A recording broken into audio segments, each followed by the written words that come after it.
Welcome to the Everywhere Fellowship Podcast. I'm your host, Jake Moore. I am joined today by a very special friend of mine, Zenbaba. Zenbaba has been serving with CMF in Ethiopia for nearly 30 years. Yes. Welcome to the Everywhere Fellowship Podcast, Zenbaba. Thank you. Thank you. Thank you for Thank being you. on. Okay. She was asked to be on this last minute a little bit, so I'm sure she's feeling a little nervous to be a part of the conversation here today. Okay. But we're in beautiful Addis Ababa, and I'm with my beautiful friends in Good. Baba. So Thank you. so grateful to have you here and have you on. Thank you very So, much. Zenbaba, you have been serving for almost 30 years alongside CMF missionaries here. Is that Sure. right? Yeah, that's right. Yeah. Yeah. Yeah. And so you've seen a lot of coming and going, a lot of Whoa, missionaries. it's a lot, Yeah. a lot through my life. What year was it that you started by the Western calendar? 1998. 1998. September 1998. 1998. Yeah. So that was at a time when some of the older missionaries, like Ray and Effie Giles, were Yes. still serving but beginning to prepare for retirement. Sure. Yeah? Sure. Yeah. What was the focus of the ministry at that time when you joined and began to help?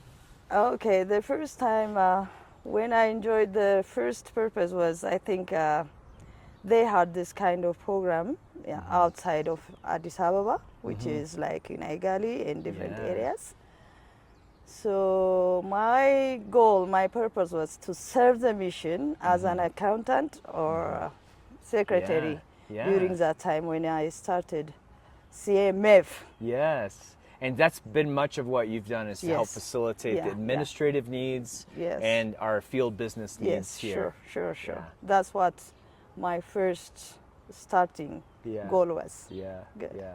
And it has been huge. You've seen Yeah, big I have projects. seen it. It's a big project has been going on, and I have seen a lot of missionaries going Yes. on in and out. Yes. Yeah. It was a lot of works and a lot of Yeah, a lot of changes. changes. As you know. That's what I.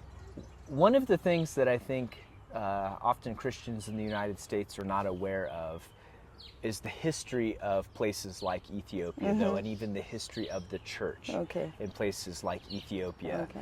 We're familiar maybe sometimes with the geopolitical things that have happened. So for me, as a child of the 1980s, I knew that Ethiopia was having a hard time and that there were famines. Yes. But what I wasn't aware of until moving here was Yeah. that the church was Yeah. engaged in a lot of hard things and Yes. suffering. And so much of your childhood and your young adult years, and teenage years and young adult years, were marked by what is known as the Derg. Yes. And I would be interested to hear a little bit more about what it was like for you as a young woman, as a child, growing up during that time, and even where did the church come into play in your life? Because the Derg was a communist era, Yeah. right? Yeah. So could you tell us a little bit about that? Yeah, it was. It's a good time to remember and Yeah. see back. Yeah, you're like, glad it's in the history, glad it's in the past. History, Yeah. During the dark time, I was a childhood. That time it was very difficult, especially with the ministries and with the communism part of it. Yeah. It was like, you can't even say Jesus. Yeah, you Jesus, couldn't yeah, say- Denalore. Yeah. It's just So totally. in It's like in a public setting, you can say, I you believe in can't- Jesus, Yeah, I follow it Jesus. was very hard time, Wow. even to serve God and to talk about Jesus Christ, and it was like, it's very difficult time it was. Yeah. But after that, God has given us opportunity from the church. Yeah. How we can work on the gospel and how, even if it didn't stop, that's what is amazing me all the time when I Yeah. see during their time. It was very hard, difficult for ministries, as I told you, but God has been working on, how He can expand the gospels around Yeah. Ethiopia, around Addis Ababa, and everywhere. So God was good to do this opportunity to us. Yeah, despite the Yeah. Derg, the gospel was not Yes, stopped yeah. at that time. So for you, you were a child at that time? Yeah, And I was like teenagers. Yeah. Yeah, Yeah. it was very difficult. Even some areas. Mhm. I am a member of Kaleo Church, Uh-huh. and during that time even I was in one of the choir member, Yeah. and even You're quite the singer. kind of, Yeah. but She needs her own recording studio or album and things like yes. that. Yeah, yeah. So I was like that, and then it was hard to go and serve God. I mean, as a choir members, as a choir, it was very, very difficult. You know, church invites us in some ways, but there was much difficulties. But even if it is difficult, but the gospel was going on, as I keep saying about that, and even more open areas, you know. Yeah, in some ways, though the Derg Yes. tried to oppress people in the faith, Yeah, it turned out into like a way for the faith to grow Yes. in very big ways. Some of our friends even beaten. Oh, for the gospel. Yeah, Wow. for the gospel, and some were arrested at the Serbate. I mean, Yeah. yeah, there were difficult things happened, but even during that time, some people were using like a sign to tell that we are a Christian. Oh, interesting. Well, do you remember what did the sign look Like, like? you know, Yeah, like they would draw something in the draw dirt. something in the dirt time. Yeah. So not a cross, but No, something else. something else. You Oh, know, interesting. to know each of us. Wow, that's powerful. So in We are ancient Christian. times, they would do like a drawing, a Yeah, outline of a and fish. yeah, and or you know, during that time, most of the churches closed. Even sometimes the church is like being at somebody's house, you know, using somebody's house, you know. And the most difficult thing was that during that time is like, we call it malet nut, which means during that communism time you have to study about the communist phenomena. So it was very difficult for Christian to be part of it. Yeah. It was very difficult, you know, some because of that arrested. Was, I think we have passed so difficult challenges. But the gospel was strong that time. Yeah. Even more than this time. Yeah, you feel like it was an even stronger time. Yeah. People took their faith maybe serious. Yeah, more serious.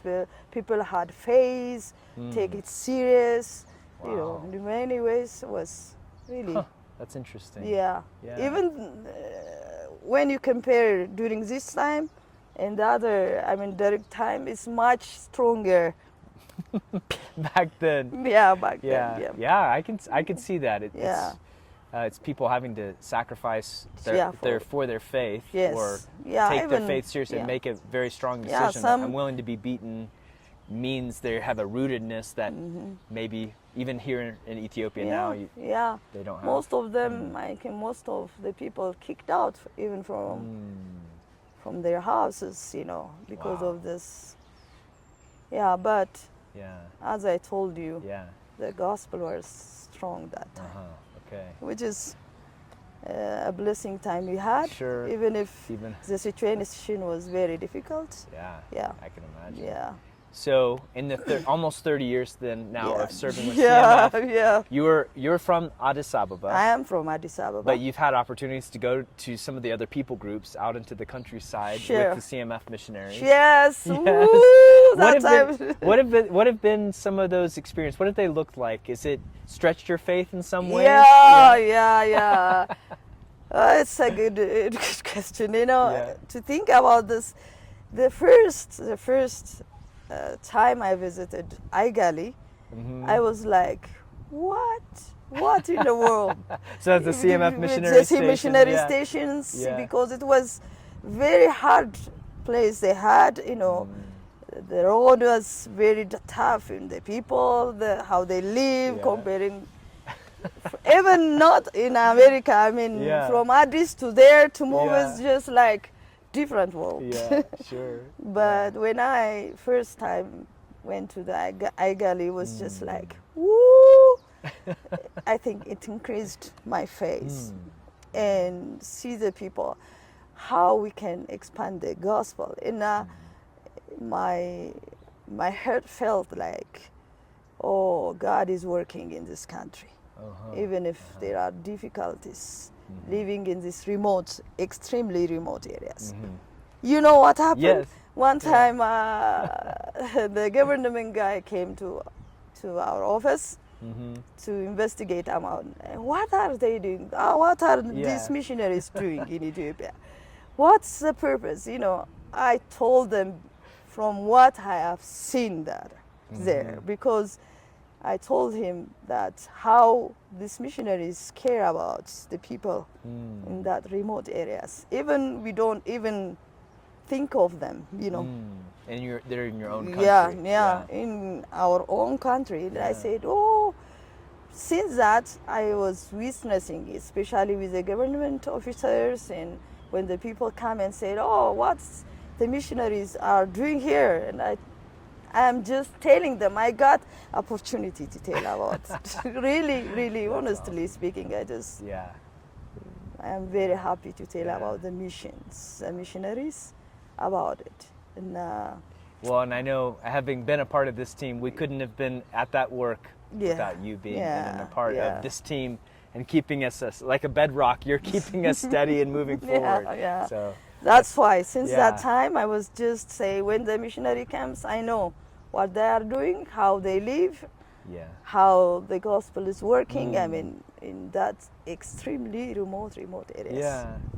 So thank you for sharing that. Yeah. I would love to hear, maybe as a final thought, one or two thoughts on what would you say to someone that maybe is wanting to be a missionary with CMF from the United States or from another country, as maybe an encouragement to explore ministry or serving with an organization like What CMF? I like to say is more important things. If we are, if any missionaries out of the country, from America or any other countries, or Ethiopia, what I like to say is being a missionary is being great.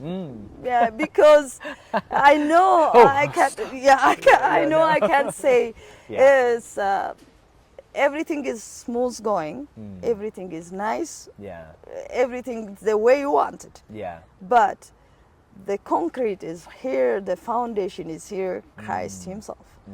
If you depend on Christ, then no matter what you are passing through, God is always with us. The missionaries, what I wanted to tell everyone is there are many people who doesn't hear the gospel yet. So even if it's not comfortable to do that, but the mission is it's Christ himself. So I like to encourage anyone who wants to do the gospel is, no matter what, they need to see the foundation, Christ himself, and do the gospel around Ethiopia or wherever they go to serve. Amen. Thank you, Zenbaba, for being on the podcast. So grateful for you and that you're a part of the fellowship here at CMF. God bless you. God bless you. Sabi ni Bakit.